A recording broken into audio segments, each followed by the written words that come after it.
I stood in the doorway of my Aunt Catherine's lavish home, watching the annual Thanksgiving chaos unfold. The mansion's grand foyer was decorated with elaborate autumn arrangements, the air heavy with the scent of turkey and expensive perfume. This was the Morrison family's yearly display of wealth and status, a tradition I'd grown to despise. "Olivia." My cousin Madison's shrill voice cut through the noise. "You're actually here. We weren't sure you'd come, given your circumstances." I forced a polite smile, smoothing down my deliberately understated dress. If only they knew that my circumstances included being CEO of Sterling Enterprises, the parent company that had quietly acquired Morrison Technologies 3 months ago. "The kids' table is that way," Aunt Catherine called out, not bothering to hide her smirk. "Though I suppose that's where you belong, given your position in life." At 32, I was the family's designated failure. The one who'd walked away from the prestigious family business to strike out on my own. Little did they know that my tiny consulting business was actually a cover for my role as the reclusive founder of Sterling Enterprises. "Thanks, Aunt Catherine," I said quietly, watching her turn back to fawning over Madison's new Cartier bracelet, probably bought with her Morrison Technologies salary, which I now technically paid. The kids' table was exactly as depressing as expected. A rickety card table set up in the corner, far from the elegant main dining room. I took my seat among my young cousins, some barely in their teens, while watching the successful adults gather around the main table. "Poor Olivia," I heard my Uncle James stage whisper to my mother. "Still hasn't found her way, has she? Good thing the rest of us know how to succeed in business." My mother sighed dramatically. "We tried to tell her to stay at Morrison Technologies, but she had to be different, had to chase her silly dreams." I bit back a laugh, thinking about the meeting scheduled for Monday morning. The one where Morrison Technologies employees would discover that their company had been acquired by Sterling Enterprises months ago. The one where they'd learn that their jobs, their salaries, their precious positions all depended on the woman they'd banished to the kids' table. "Aunt Olivia," my 12-year-old cousin Tommy whispered, "why do they make you sit here? You're a grown-up." I smiled at him, the first genuine smile of the evening. "Because they think success only looks one way, Tommy. They haven't learned that power doesn't always announce itself." "Is that why you're letting them talk about you like that?" His young face was serious. "Even though you're actually their Sha. I pressed a finger to my lips, winking at him. Tommy was the only one who knew my secret. He discovered it by accident when he'd seen my name on some documents while visiting my office. But he kept quiet, understanding instinctively what I was doing. Around the main table, the conversation had turned to business, as it always did. Morrison Technologies had been the family's pride and joy for 3 generations. Now my Uncle James ran it, with my cousins Madison and Tyler in executive positions they hadn't earned. "The company's doing better than ever," James boasted, raising his wine glass. "We're expanding into new markets, hiring more staff. This time next year, we'll be twice the size we are now." I hid my smile behind my water glass. He had no idea that Sterling Enterprises had already begun restructuring plans. By this time next year, half of his executive team would be replaced with actually qualified professionals. "And how's your little consulting business, Olivia?" Madison called out, her voice dripping with fake concern. "Still working from that tiny office downtown?" "Oh, you know." I shrugged. "It pays the bills." "Barely, from what I hear," Tyler snickered. "Maybe if you'd stayed at Morrison Technologies, you'd be sitting at the grown-up table by now." My Aunt Catherine nodded sagely. It's not too late to admit you made a mistake, dear. I'm sure James could find something entry-level for you. Maybe in the mailroom? The entire adult table erupted in poorly concealed laughter. I remained quiet, thinking about the documents sitting in my office. The ones that would reveal that Sterling Enterprises, my company, now owned everything they were so proud of. Actually, I said carefully, I have some interesting meetings coming up about the future of my career. Oh, honey. My mother patted my hand condescendingly. Don't get your hopes up. Some people just aren't meant for big success. Just then my phone buzzed. A message from my CFO. Everything's set for Monday's announcement. The papers are ready. Morrison Technologies is officially ours. I looked around the table at my smug relatives, James bragging about his business acumen, Madison showing off her expensive jewelry, Tyler boasting about his corner office. None of them had any idea that their comfortable world was about to be turned upside down. More turkey, Olivia? Aunt Catherine called out mockingly. At least you can eat well at our table, even if you can't succeed like the rest of us. I smiled, thinking about Monday morning. Thank you, Aunt Catherine. I think this Thanksgiving will be very memorable indeed. Tommy caught my eye and grinned. He knew what was coming. Sometimes the best revenge isn't served cold. It's served with a side of corporate acquisition papers and a complete restructuring of the family business. The kids' table suddenly felt like the perfect place to watch it all unfold. Monday morning arrived with a crisp November chill. I stood in my private office at Sterling Enterprises, 40 floors above the city, watching the sunrise paint the skyline in shades of gold. In exactly 2 hours, my family's perfect world would shatter. Ms. Andrews? My assistant Sarah appeared at the door. Everyone from Morrison Technologies has arrived for the routine shareholders meeting. They're waiting in the main conference room. I smiled, adjusting my tailored suit. No more understated dresses today. And my family?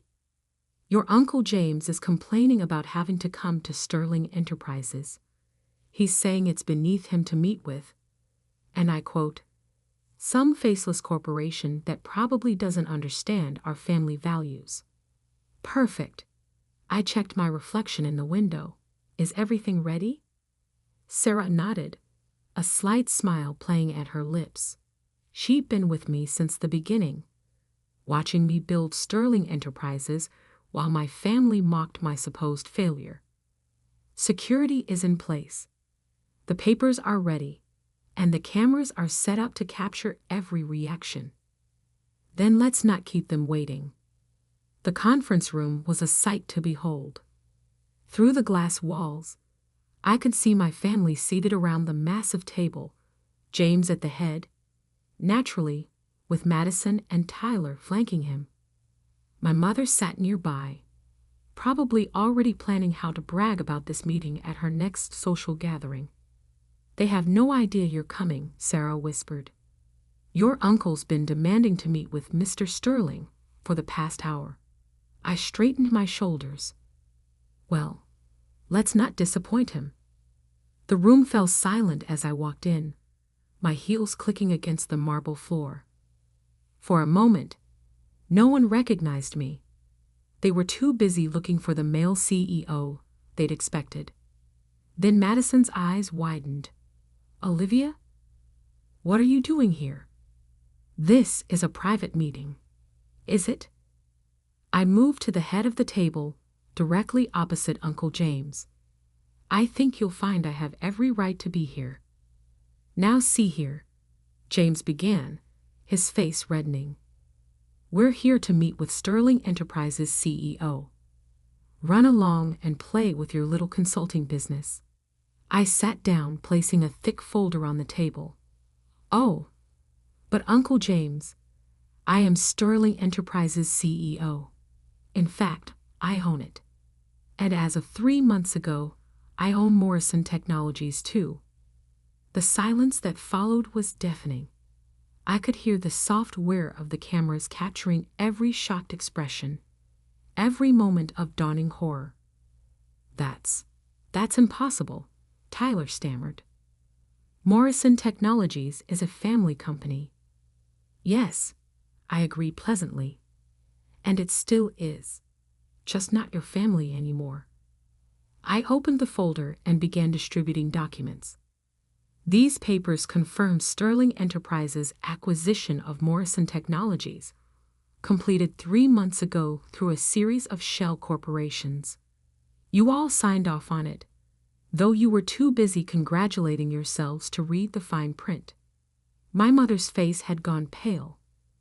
But your consulting business was a cover, I smiled.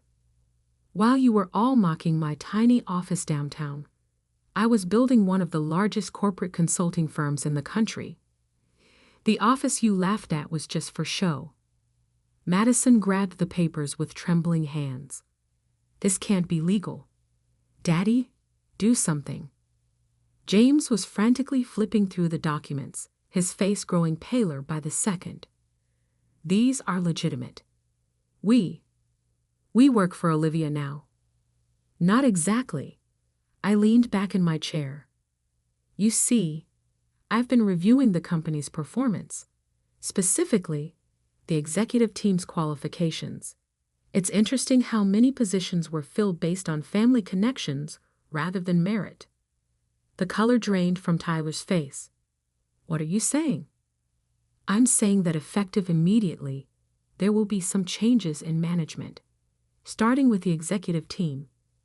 I pressed a button, and the wall screen lit up with a new organizational chart. Madison gasped as she saw her name missing from the VP position she'd held for 3 years. You can't do this, she whispered. We're family. Family? I stood up slowly. Was I family when you made me sit at the kids' table? When you mocked my career? When you treated me like a failure while I was building an empire? James slammed his fist on the table. This is revenge, plain and simple. No, Uncle James. This is business. The same business you claimed I didn't understand. I started walking around the table. Your executive team is underqualified. The company's performance has been declining for years. You've been coasting on the family name while more competent companies passed you by. And now, my mother asked quietly. Now? I stopped behind her chair. Now Morrison Technologies will be run by people who earned their positions. Starting today, all executive positions will be reviewed. Those who are qualified may stay. Those who aren't, I glanced at Madison and Tyler, will be offered positions more suited to their actual skills. You demote your own family. Madison's voice cracked. You mean like how you demoted me to the kids' table? Treated me like a child playing at business? I smiled. Consider this a lesson in real corporate management. I nodded to Sarah, who began distributing another set of papers. These are your new contracts. You have until the end of the day to decide if you want to stay with the company in your new positions. If not, severance packages are included. And if we refuse, James challenged, though his voice lacked its usual authority, then you can leave now. But I should mention, non-compete clauses are in effect. And given that Sterling Enterprises owns most of the major consulting firms in the region, I let the implication hang in the air. The room was silent except for the sound of shuffling papers and muffled sobs from Madison. My mother sat frozen, probably calculating how this would affect her social standing. Oh, and one more thing, I added, pausing at the door. Next year's Thanksgiving dinner will be held at my house. I have plenty of room at the main table, for those who still have jobs to be thankful for. As I walked out, I heard Tyler's shaky voice. Did she just own us? Sarah fell into step beside me as we headed back to my office. That was quite something. Are you okay? I looked down at my phone, where a text from young Tommy had just appeared. Did you do it? Did you show them? I'm perfect, I replied to Sarah. Sometimes the best seat in the house is at the kids' table. You get to watch all the grown-ups' mistakes without having to pretend they're successes. The real work was just beginning. Restructuring Morrison Technologies, implementing proper management practices, turning it into the company it should have been all along. But for now, I savored the moment. After all, revenge doesn't always come with cranberry sauce. Sometimes it comes with corporate letterhead and a complete reorganization chart. The weeks following the revelation were exactly what I expected. A storm of desperate calls, manipulation attempts, and increasingly panicked family meetings. My phone buzzed constantly with messages.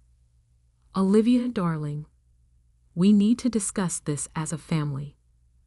Mom, you can't destroy your own family's legacy. Uncle James, please, we can work something out. Madison. I let them all go to voicemail while I focused on restructuring Morrison Technologies. The business news was having a field day. Morrison Technologies undergoes major management overhaul. FAMILY DRAMA leads to corporate shaky UP. Hidden CEO reveal IDENTITY and dramatic family confrontation. 1 month after the revelation, I sat in my office reviewing the latest performance reports when Sarah appeared at my door. Your cousin Madison is here, she said. No appointment, but she looks different. I glanced at the security feed. Madison stood in the lobby, but she wasn't the perfectly polished executive I remembered. Her designer clothes were gone, replaced by a simple business suit. Her usual arrogant expression was missing. Send her up, I decided. Madison walked into my office like a stranger, taking in the space with new eyes. Nice view, she said quietly. Better than my old office. Though I suppose that's not saying much anymore. What do you want, Madison? She sank into a visitor's chair. I took the job. The junior analyst position you offered. I raised an eyebrow. Really? I thought you said you'd rather die than start at the bottom. I did. She laughed without humor. Then I tried applying at other firms. Turns out when you remove the Morrison name and connection, my resume is lacking. Shocking. I deserve that, she admitted. I deserve all of this. She hesitated. I want to learn.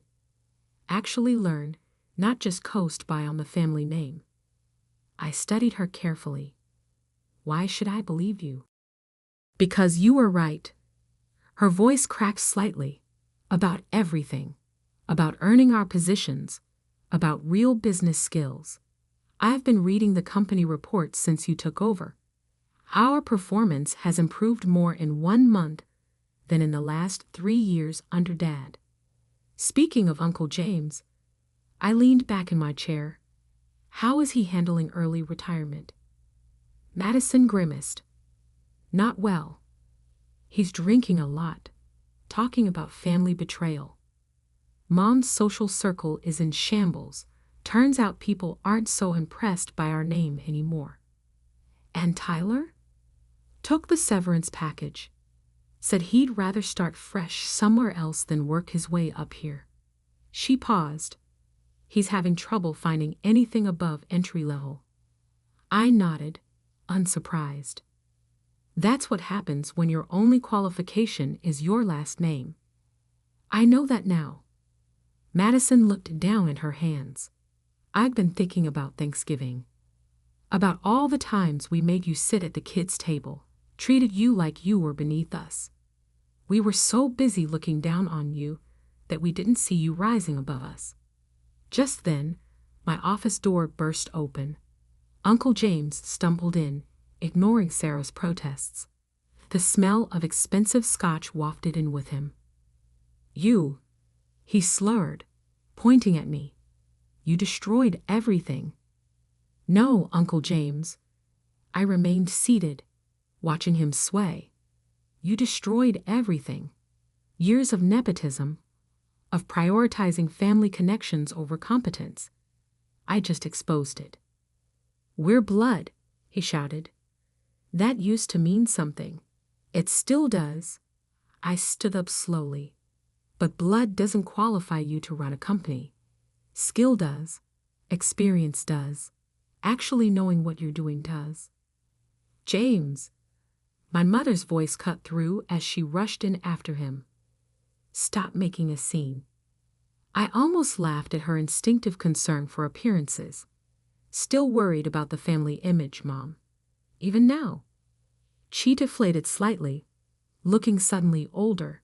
"Everything's changed, Olivia. The country club, our social circle, even our neighbors look at us differently now." "Because they're seeing you clearly for the first time," I said quietly. "Just like you're finally seeing me."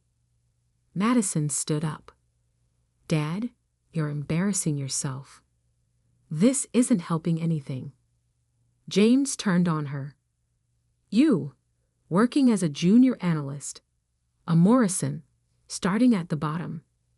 "Yes," she said firmly, "because that's where I should have started in the first place. Where we all should have started." I watched this exchange with interest. Maybe Madison really was starting to understand. "Get him out of here," I told Sarah. "And call him a car. He's in no condition to drive." After security escorted James out, my mother lingered. "Was all this really necessary, Olivia? The takeover, the demotions, the public humiliation?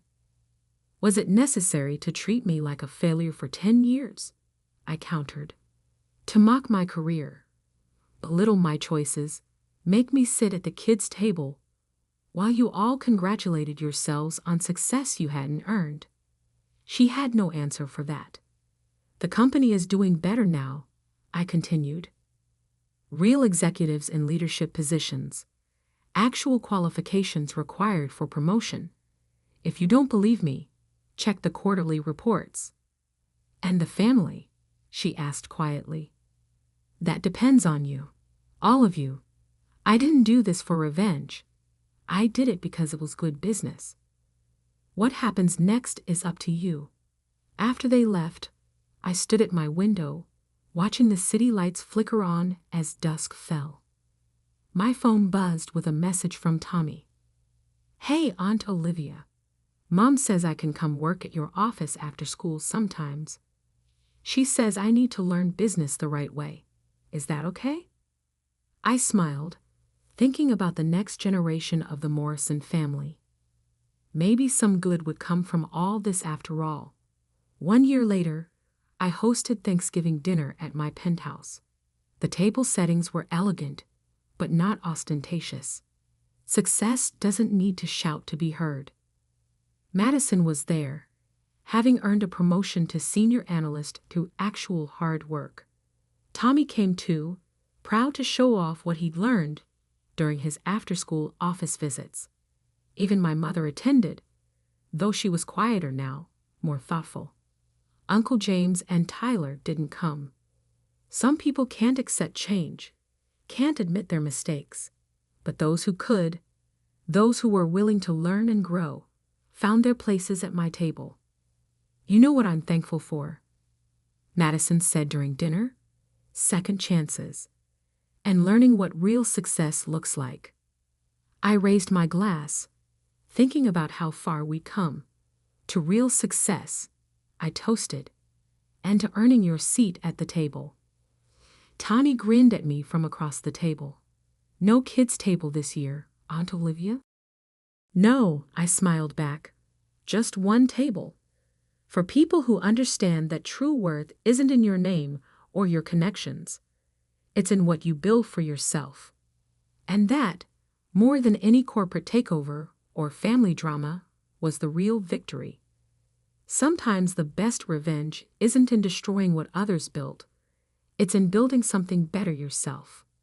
The kids' table was gone, but its lesson remained. Sometimes those they look down on the most rise the highest.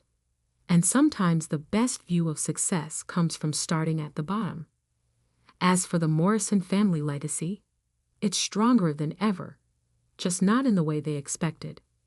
And that's something to be truly thankful for.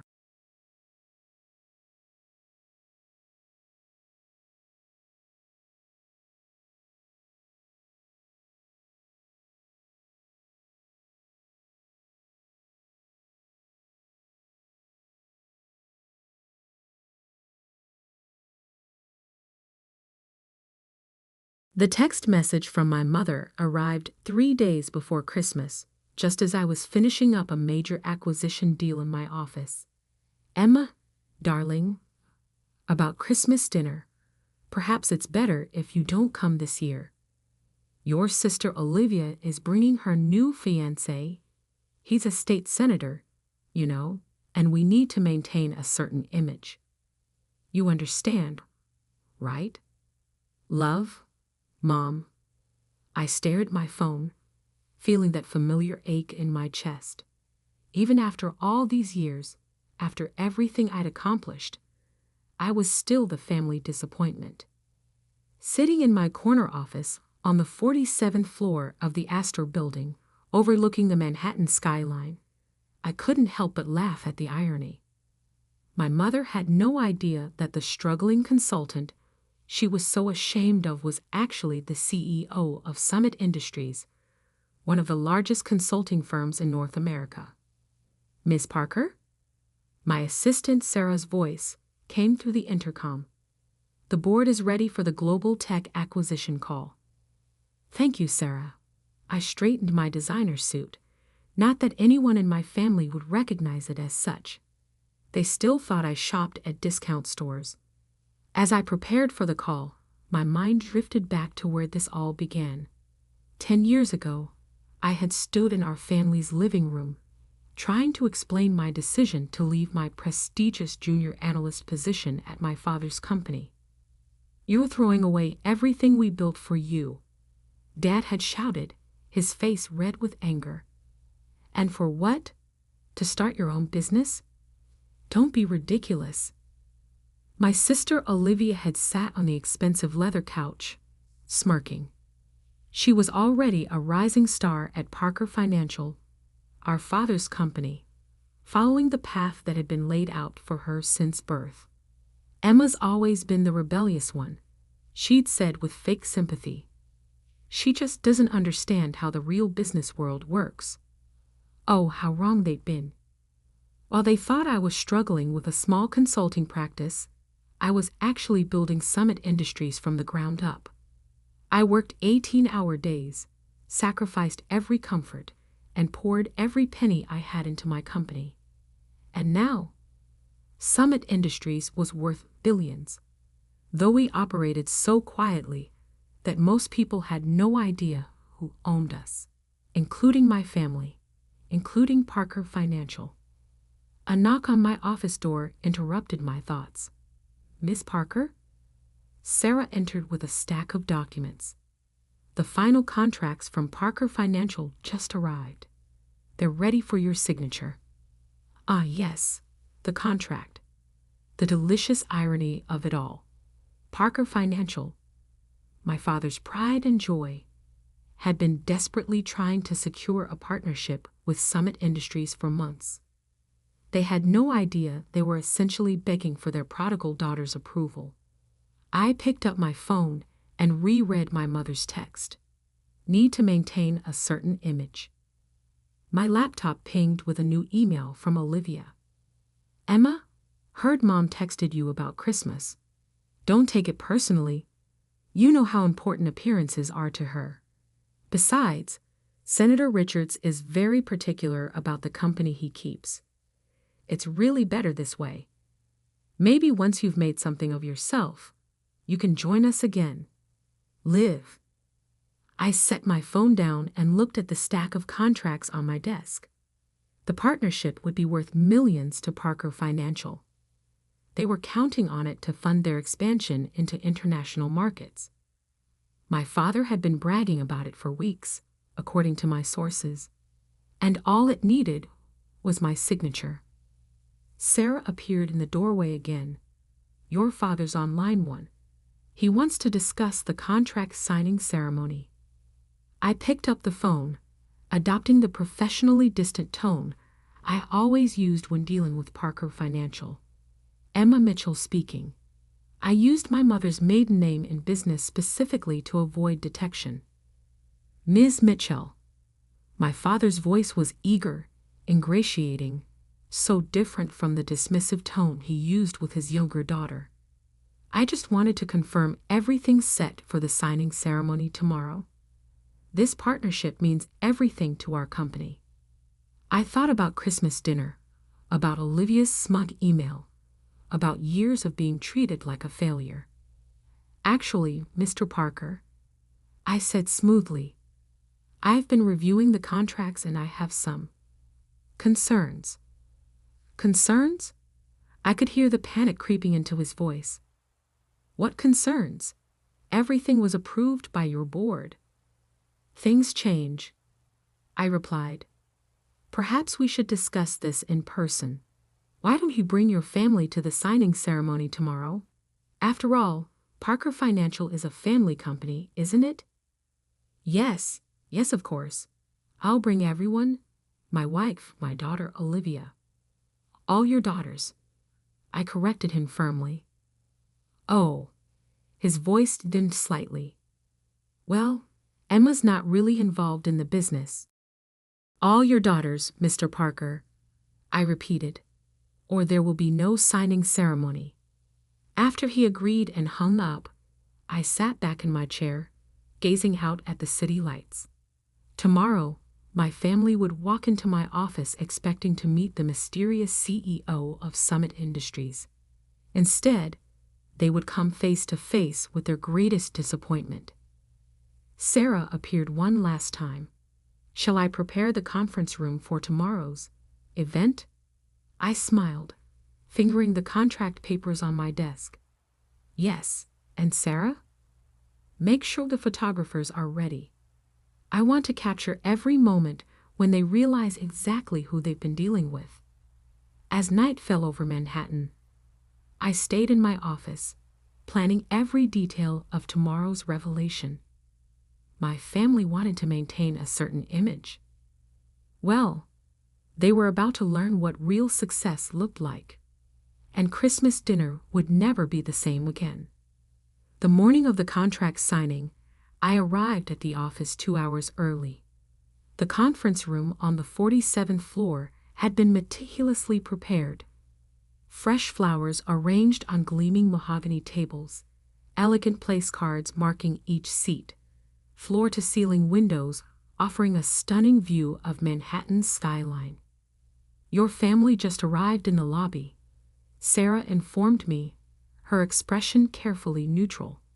She'd been with me since the beginning, one of the few people who knew the whole truth. Should I send them up? I checked my reflection in the window.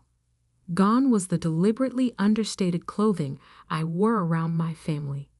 Today, I wore a crisp Armani suit, Louboutin heels, and my grandmother's vintage Cartier watch, the only inheritance she'd left me, along with her belief in my potential. No, I replied, smoothing my jacket.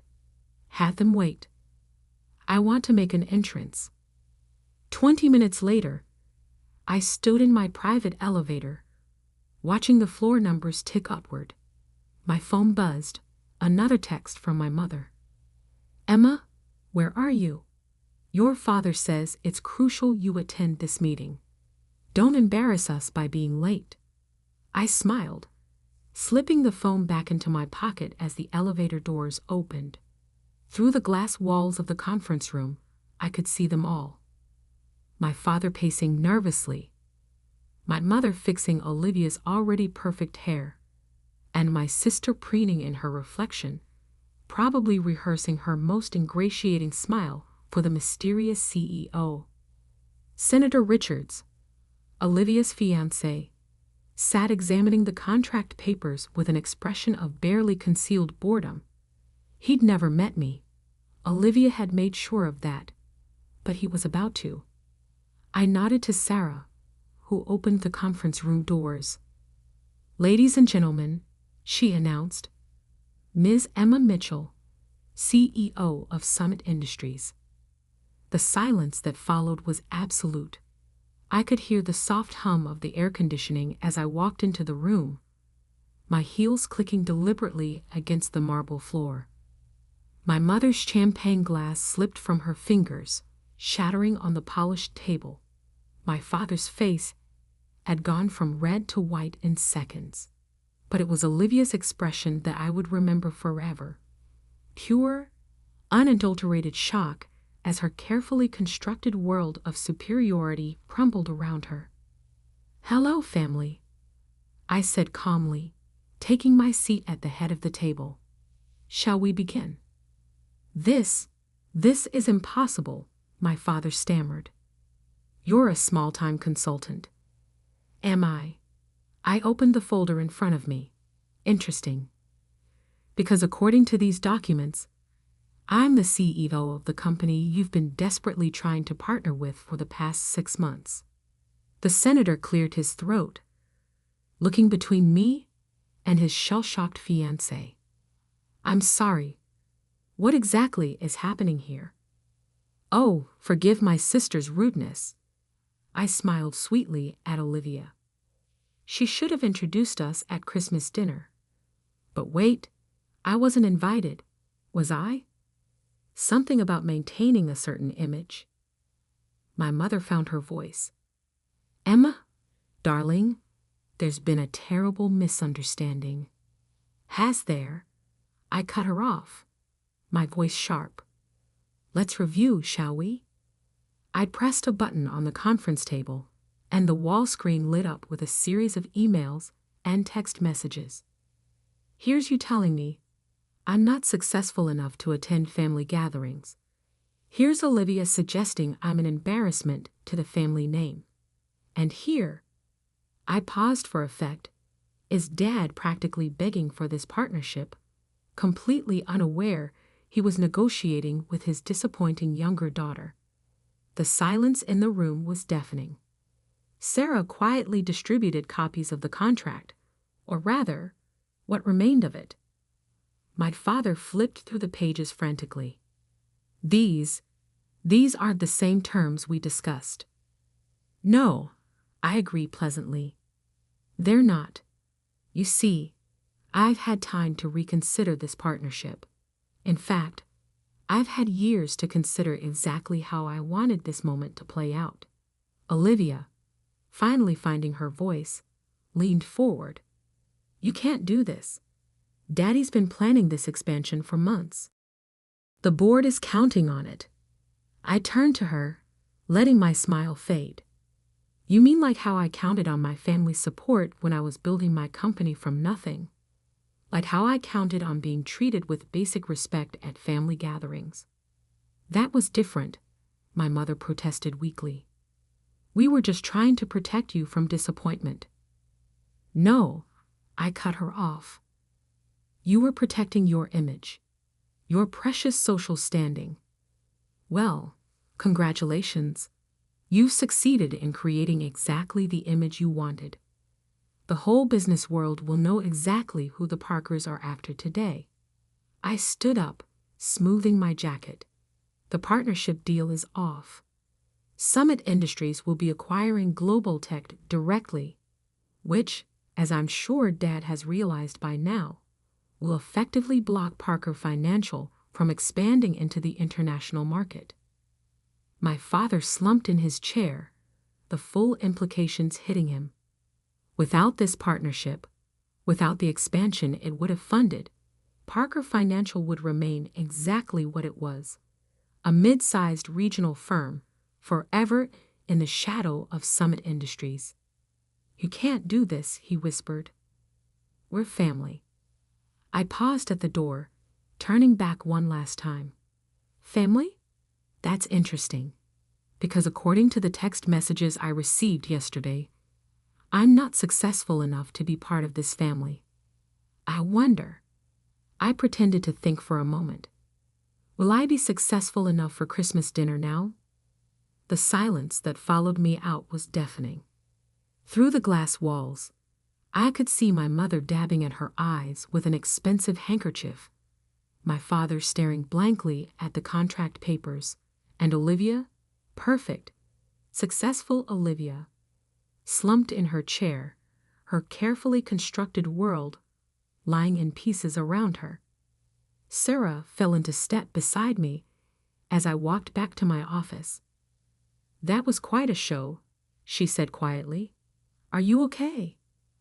I looked down at my phone, where another desperate text from my mother was flashing. Cancel the Christmas dinner, I replied, a small smile playing at my lips. I have other plans. The true fallout was just beginning, and I had a feeling the holidays were about to get very interesting indeed. The aftermath of the contract signing was exactly what I expected.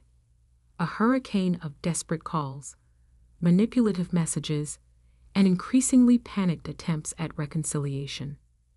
My phone buzzed constantly.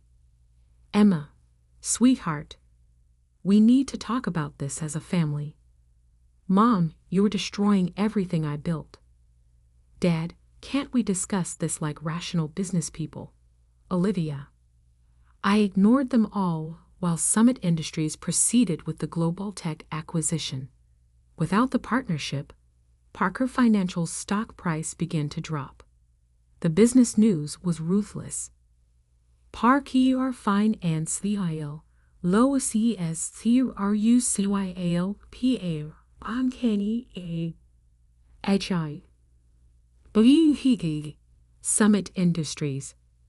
FANILYDRAMA behind failed MERGER.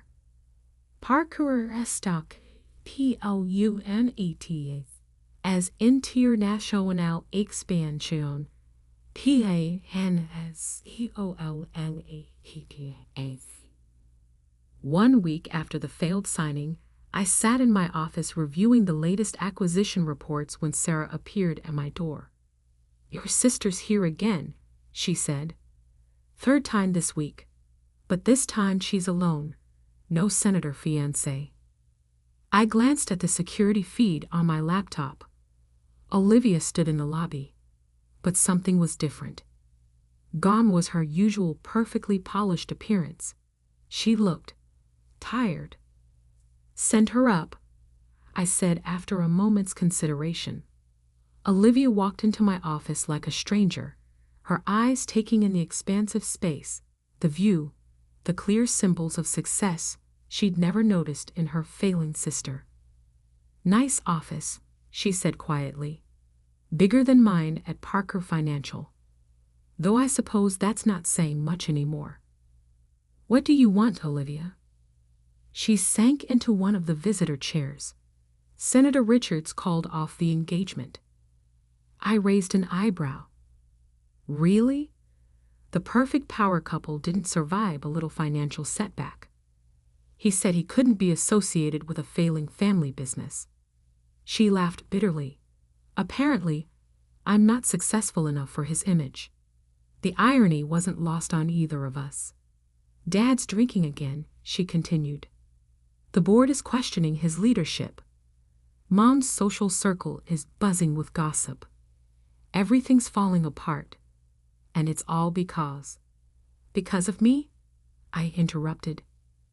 No, Olivia. It's falling apart because it was built on appearances rather than substance, just like your engagement. She flinched. I deserved that. You deserved a lot more than that. I leaned forward. Do you know what it was like, watching you all celebrate each other's successes while treating me like a failure? Having Mom plan elaborate parties for your promotions while she couldn't even remember what my company was called. We thought you were struggling. You never asked. I stood up, anger finally breaking through my carefully maintained composure. Not once in 10 years did any of you actually ask about my work. You were too busy looking down on me to notice I had surpassed all of you. Tears slipped down Olivia's cheeks, real ones this time, not the calculated drops she usually produced for effect. I was horrible to you.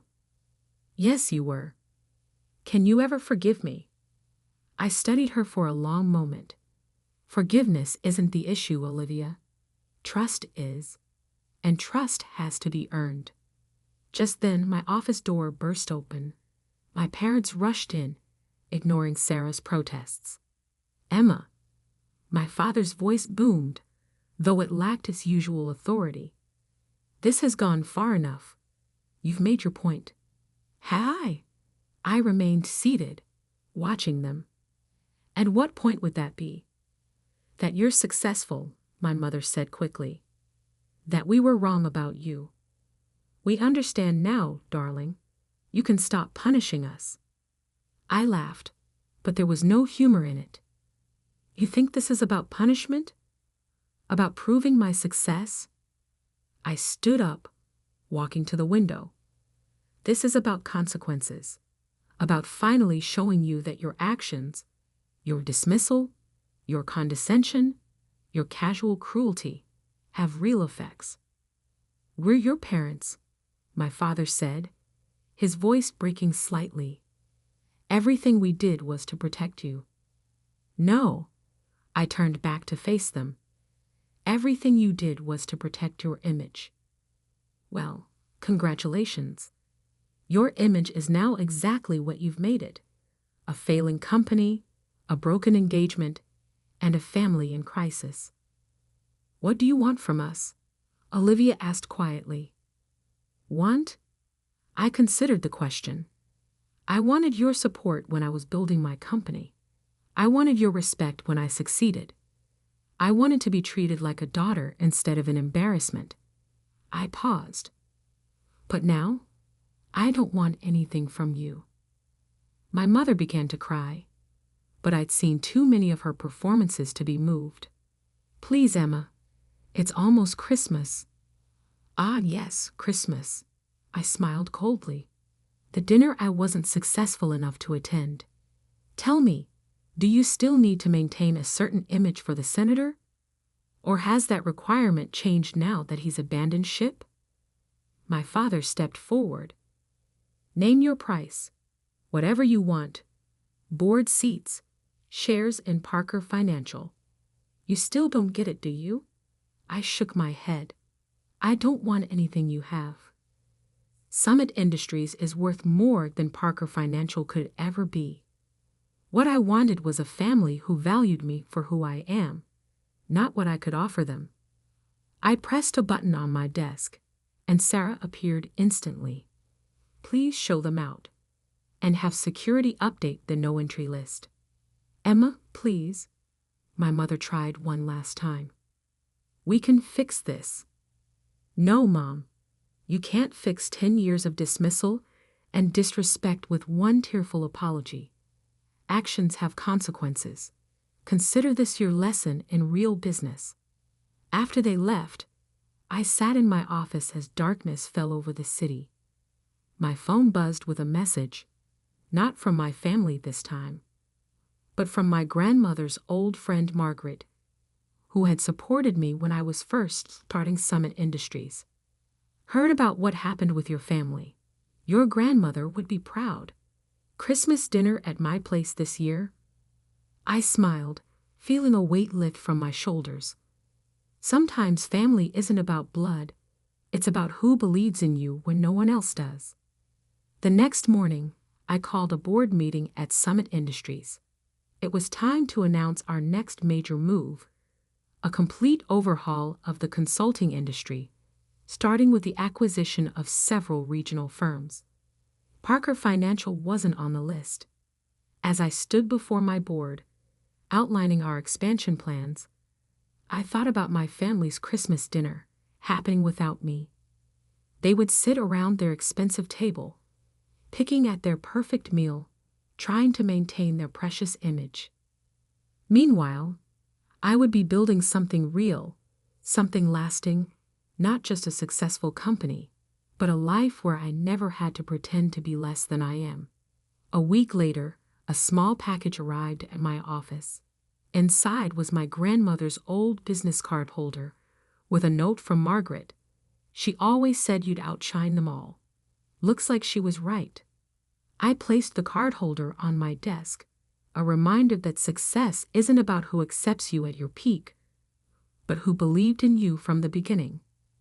My family had wanted to maintain a certain image. Well, they got their wish, just not the image they'd hoped for. And me, I finally had exactly the image I'd earned. Successful, powerful, and completely free from their expectations. The next time someone asked about my family, I simply smiled and said, I have a company to run. Because in the end, that was worth more than any Christmas dinner they could offer. I never planned to reveal my success at my brother Marcus's wedding. For years, I'd kept my true position hidden from my family, letting them believe I worked at a tiny consulting firm while I secretly built an empire. But Marcus's cruel words that day changed everything. Standing in the opulent ballroom of the Grand Plaza Hotel, I smoothed down my simple navy dress, deliberately chosen to be understated. Around me, crystal chandeliers cast a warm glow over elaborately decorated tables while waiters circulated with champagne. This was exactly the kind of ostentatious display Marcus loved, a chance to show off his supposed success to everyone. Sophie, my mother's voice cut through my thoughts. There you are. Why aren't you mingling? Everyone's asking about you. Her eyes swept critically over my dress, her lips pursing slightly. Though I suppose there's not much to tell. I took a slow sip of champagne, thinking about the board meeting I'd led just yesterday, where we'd finalized the acquisition of our biggest competitor. I'm doing fine, Mom. The consulting work keeps me busy. She sighed dramatically. Busy isn't the same as successful, dear. Look at your brother, youngest VP in Sterling Industries history, about to marry the CEO's daughter. That's what real success looks like. I bit back a smile, knowing that Sterling Industries had been struggling lately. In fact, they'd been desperately trying to arrange a meeting with my company's CEO. Me, for months. But of course, my family didn't know that. They didn't know that the tiny consulting firm I supposedly worked for was actually Aurora Consulting Group, one of the largest business advisory firms in the country. And they certainly didn't know that I wasn't just an employee. I was the founder and CEO. Sophie. Marcus's booming voice interrupted my thoughts. He strode over, champagne in hand, his new bride Jessica clutching his arm. Still hiding in corners at parties? Some things never change. Jessica giggled, adjusting her designer dress. Oh, Marcus told me all about your little consulting job. It's so cute that you're trying to make it on your own. I watched them, remembering how different things had been 15 years ago. Back then, Marcus had been the struggling one, barely passing his classes while I graduated top of my class. But then Dad had stepped in, using his connections to get Marcus an entry-level position at Sterling Industries. Meanwhile, I was told to be realistic about my ambitions. Someone has to do the small jobs, Marcus continued, his voice carrying just enough for nearby guests to hear. Poor sis, still working at that tiny firm while the rest of us are making real careers. But hey, at least you can say you're independent, right? Jessica laughed again, a sharp sound like breaking glass. Oh, darling, be nice. Not everyone can be as successful as you. I felt the weight of the antique locket around my neck, my grandmother's final gift to me before she passed. She had been the only one who believed in me, who supported my dreams with more than just empty words. Success comes in many forms, Marcus, I said quietly. Sure, sure. He waved his hand dismissively. Speaking of success, did you hear? Sterling's CEO is actually coming to the wedding reception tonight. Mr. Harrison himself. He never attends employee events, but for me, he puffed up with pride. I knew exactly why James Harrison was attending. He wanted to discuss the potential buyout of Sterling Industries, a discussion he'd been trying to have with me for weeks. I'd been deliberately delaying, wanting to see how desperate they'd become. That's wonderful, I murmured, hiding my smile behind my champagne glass. Try not to embarrass me when he arrives, Marcus added. Just stay in the background. This is important for my career. Before I could respond, a sudden hush fell over the room. James Harrison had arrived, his commanding presence drawing all eyes. He was exactly as I remembered from our video calls, tall, distinguished, with steel-gray hair and sharp eyes that missed nothing. Marcus immediately straightened, tugging Jessica along as he prepared to greet his CEO. But before he could take 2 steps, Harrison's eyes landed on me, and his face lit up with recognition. Ms. Mitchell, he called out, striding purposefully in my direction. I had no idea you'd be here. Marcus froze mid-step, confusion written across his face. Jessica's perfectly plucked eyebrows drew together in bewilderment.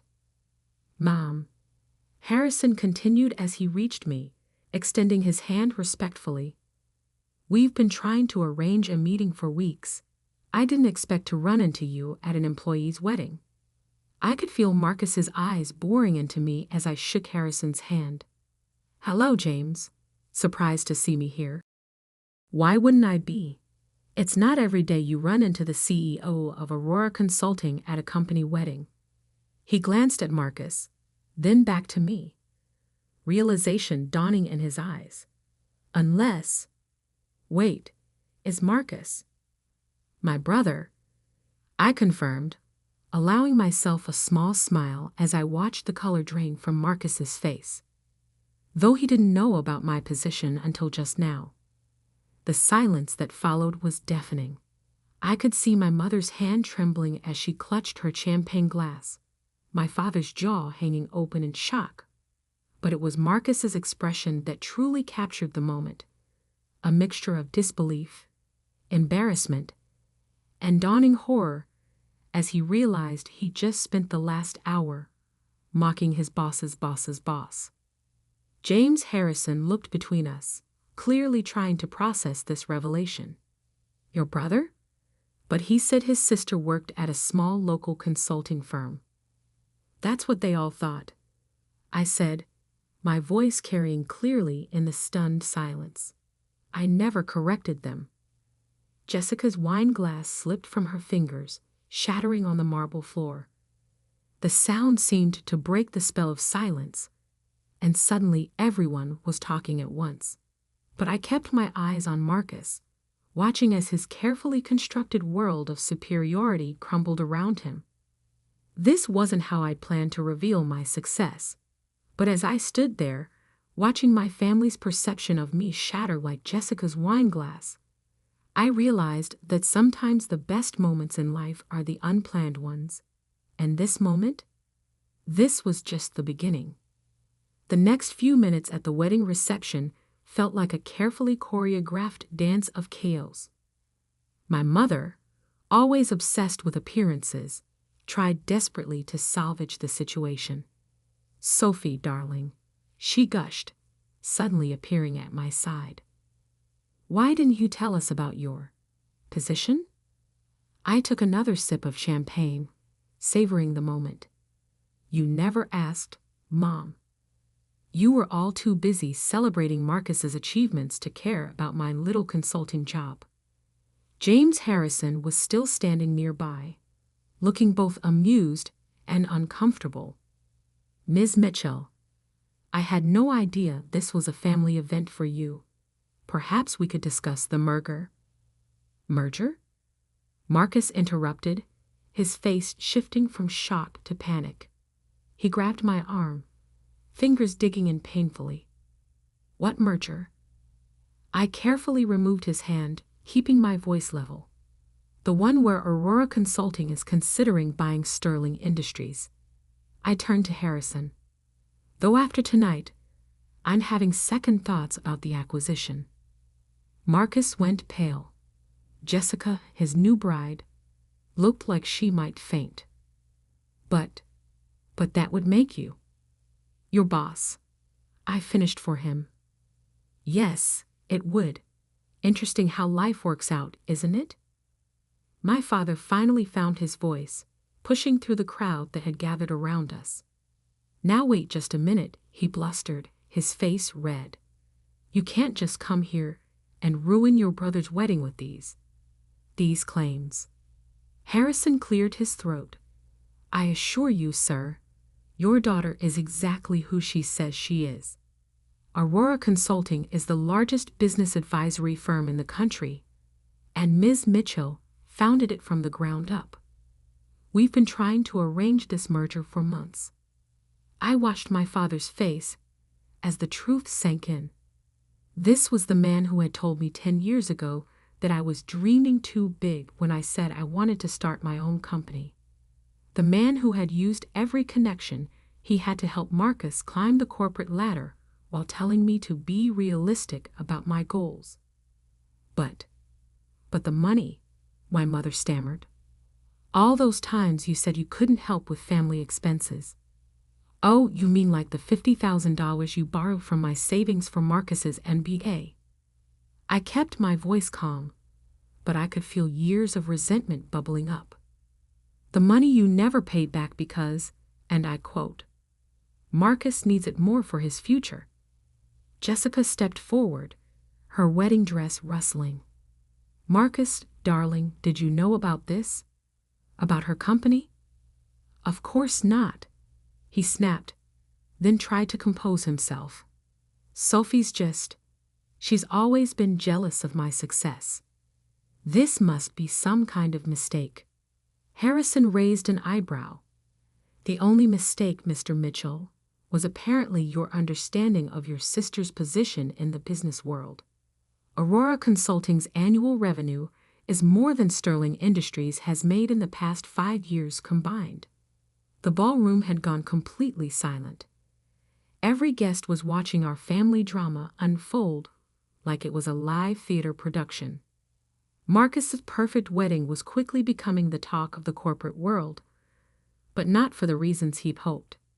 I think, I said quietly, we should continue this discussion somewhere more private. I nodded to Harrison. James, would you mind giving me a moment with my family? He nodded graciously and stepped away. I led my family to a private room off the main ballroom, closing the door behind us. The silence was deafening. How dare you? Marcus finally exploded. This is my wedding day. You couldn't just let me have this one thing. I laughed, but there was no humor in it. One thing? You've had everything handed to you your entire life. Dad's connections got you into Sterling. Mom's jewelry paid for your MBA. My savings funded your startup attempts. Meanwhile, I built something real, something lasting, completely on my own. We were trying to protect you, my mother insisted, wringing her hands. The business world is so cruel to women. No, Mom. You weren't protecting me. You were dismissing me. Every achievement, every milestone, you brushed them all aside because they didn't fit your narrative of who I should be. My father stepped forward, his business instincts finally kicking in. Now, Sophie, let's be reasonable. We're family. Surely we can work something out that benefits everyone. You mean now that you know I'm successful, You want to be part of it?" I shook my head. The merger with Sterling was a courtesy to Harrison. He's a good CEO dealing with a bad board. But after tonight, I met Marcus's eyes. "I think it's time for some changes."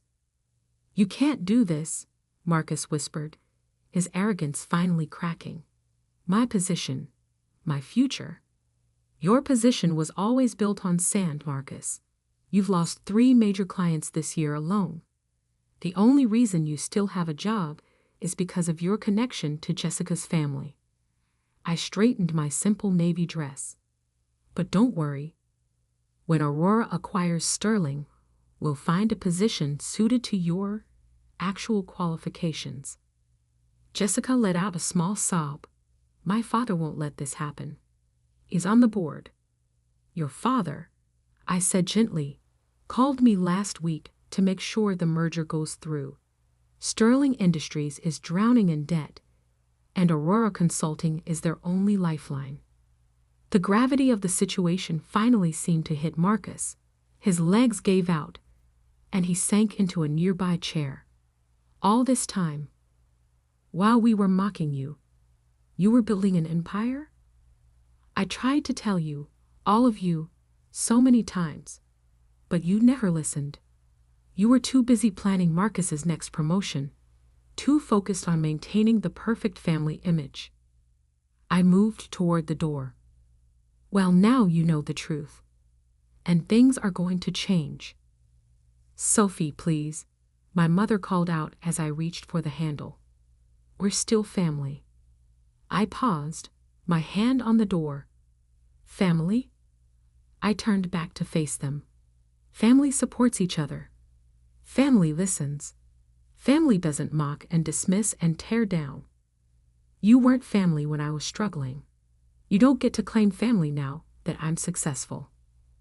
With that, I opened the door and walked back into the ballroom, leaving them to process the new reality of our family dynamic. Harrison was waiting for me near the bar, a knowing look in his eyes. "Shall we discuss the merger terms, Ms. Mitchell?" he asked quietly. I nodded, a small smile playing at my lips. "Yes, James. I think it's time to reshape Sterling Industries, starting with the management structure." As we walked away to discuss business, I could feel my family's eyes on my back. The simple navy dress I'd chosen to seem understated now felt like armor. They had spent years underestimating me, dismissing my achievements, treating me like the family disappointment. But now they knew exactly who I was. And this was just the beginning of their education. The weeks following Marcus's wedding were exactly what I expected: a hurricane of family drama, desperate attempts at reconciliation, and not-so-subtle manipulation. My phone buzzed constantly with messages. "Sophie, darling, let's discuss this like family." "Mom, your brother is devastated. How could you do this to him?" "Dad, we need to talk about my position at Sterling." "Marcus, my father wants to meet with you." "Jessica." I ignored them all. I had a merger to complete. The morning of the Sterling Industries board meeting, I stood in my office on the top floor of Aurora Consulting's headquarters, adjusting my suit jacket. This wasn't the simple navy dress from the wedding. Today, I wore a tailored black Armani suit that screamed power and authority. No more hiding. My assistant Emma knocked on the door. "Your brother is here again, Ms. Mitchell. 3rd time this week." I sighed, checking my watch. "Send him in. Might as well deal with this before the board meeting." Marcus walked in, looking disheveled, a far cry from his usual polished appearance. His designer suit was wrinkled, his tie slightly askew. "Sophie, please. You have to listen to me." "I'm listening," I said, sitting behind my desk. "Though I'm not sure what's left to say after your 20 voicemails and 37 texts." He ran a hand through his hair. Look, I know I was awful at the wedding. I know I've been dismissive of your work, but you can't just take over Sterling Industries. My whole life is there. Your whole life, I repeated slowly, was handed to you.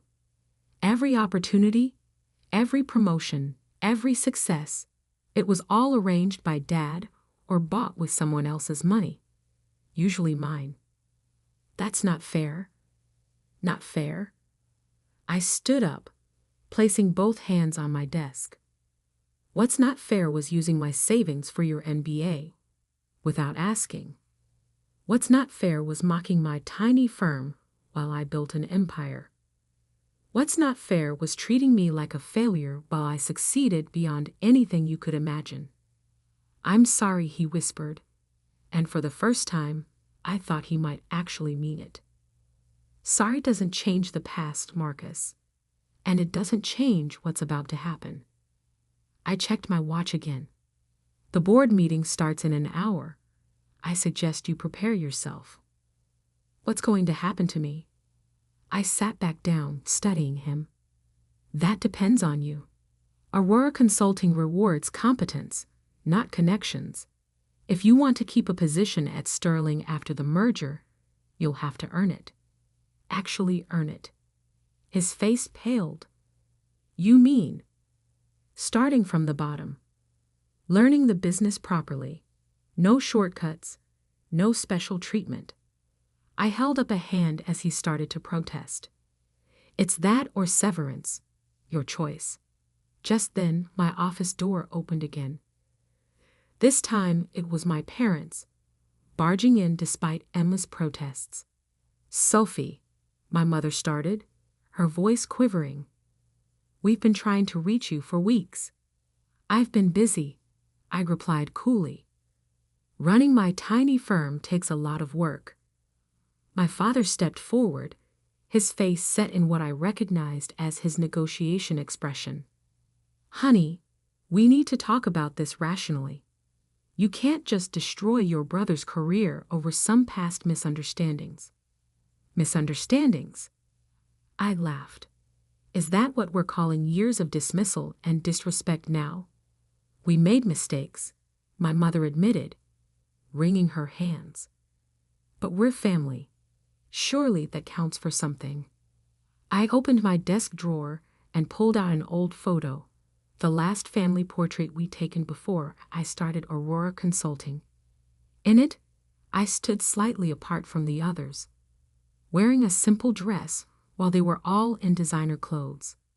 Even then, I was an outsider in my own family. Family counted for something when I needed support starting my business.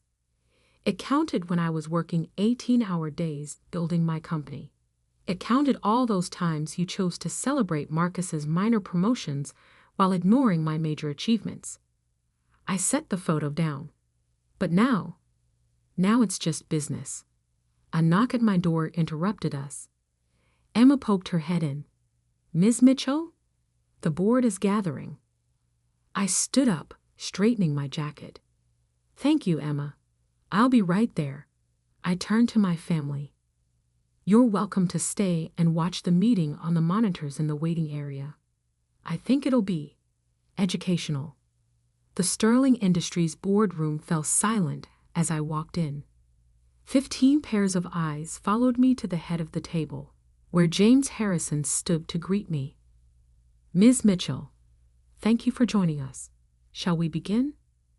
The next hour was a masterclass in corporate restructuring. I laid out Aurora's plans for Sterling, department by department, position by position. By the end, several board members were nodding appreciatively while others looked shell-shocked. And finally, I concluded, we'll be implementing a complete overhaul of the management structure. No more positions based on connections rather than competence. Through the glass walls, I could see my family watching from the waiting area. Marcus had sunk into a chair, his head in his hands. My parents stood rigid, finally understanding the full scope of my power. After the meeting, Harrison approached me. Brilliant presentation, as always. Though I have to ask, your brother's position will be handled fairly, I assured him. If he's willing to work for it, there's a place for him. Starting in entry-level sales. Harrison nodded approvingly. You're more generous than many would be in your position. This isn't about revenge, I said, gathering my papers. It's about building something lasting, something real. When I walked out to the waiting area, my family was still there. They looked different now. Smaller somehow, less intimidating than they'd seemed all those years ago. So that's it? Marcus asked quietly. Everything changes just like that. Everything changed years ago, Marcus. You just didn't notice because you were too busy looking down on me. I turned to my parents. The company will be sending over new employment contracts tomorrow. I suggest you all read them carefully. Sophie. My mother stepped forward, tears in her eyes. We were wrong about you. So wrong. Can't we start over?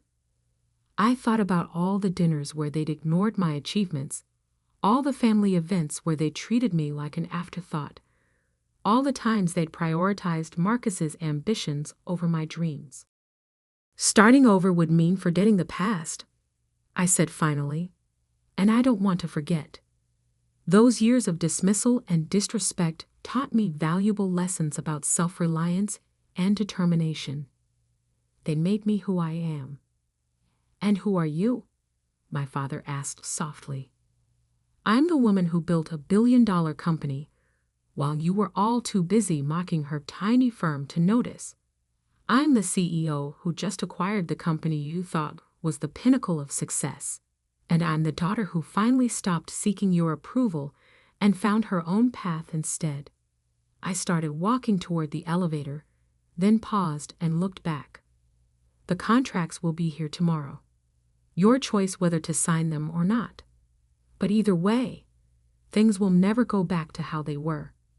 As the elevator doors closed, I caught one last glimpse of my family, standing there in the waiting room of the company I built, finally seeing me clearly for the first time. That night, in my penthouse office, I took out my grandmother's locket, the one piece of family history I truly cherished. Inside was a small note she'd written years ago.